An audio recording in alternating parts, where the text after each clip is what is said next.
আমাদের আজকের কুইজ পর্বে আপনাকে স্বাগতম।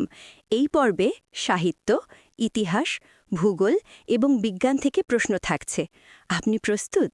ধন্যবাদ। হ্যাঁ, আমি প্রস্তুত। প্রথম প্রশ্ন, সাহিত্য থেকে উট পাখি কবিতাটির রচয়িতাকে? উট পাখি কবিতাটির রচয়িতা হলেন কবি সুধীন্দ্রনাথ দত্ত। সঠিক উত্তর।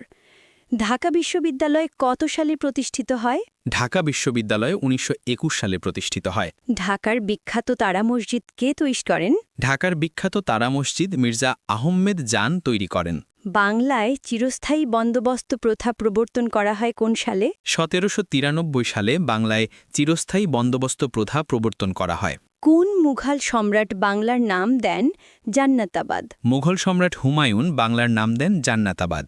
উপমহাদেশীয়দের মধ্যে ঢাকা বিশ্ববিদ্যালয়ের প্রথম ভাইস চ্যান্সেলর কে ছিলেন? উপমহাদেশীয়দের মধ্যে ঢাকা বিশ্ববিদ্যালয়ের প্রথম ভাইস চ্যান্সেলর ছিলেন স্যার এফ রহমান। নিকারাগুয়ায় যে বিদ্রোহীদের যুক্তরাষ্ট্র সমর্থন করত তার নাম কি? তাদের নাম কন্ট্রা বিদ্রোহী। ব্যাবিলনের ঝুলন্ত উদ্যান কোন দেশে অবস্থিত?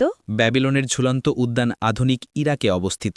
আমেরিকাকে এশিয়া থেকে পৃথক করেছে কোন প্রণালী? বেরিং প্রণালী আমেরিকাকে এশিয়া থেকে পৃথক করেছে। আফতা বলতে কি বোঝায়? আফতা বলতে একটি বাণিজ্যিক গোষ্ঠীকে বোঝায় আসিয়ান ফ্রি ট্রেড এরিয়া।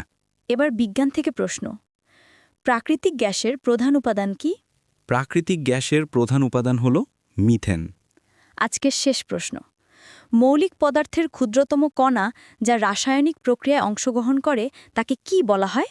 তাকে পরমাণু বলা হয়। প্রিয় শিক্ষার্থীবৃন্দের জন্য একটি প্রশ্ন, পদ্মরাগ কোন ধরনের রচনা? সঠিক উত্তর কমেন্টস করে মেধা যাচাই করুন। আমাদের এমন অসংখ্য ভিডিও পেতে আমাদের কমেন্টে দেওয়া লিঙ্ক থেকে ইউটিউব চ্যানেলে ফলো করুন। ধন্যবাদ।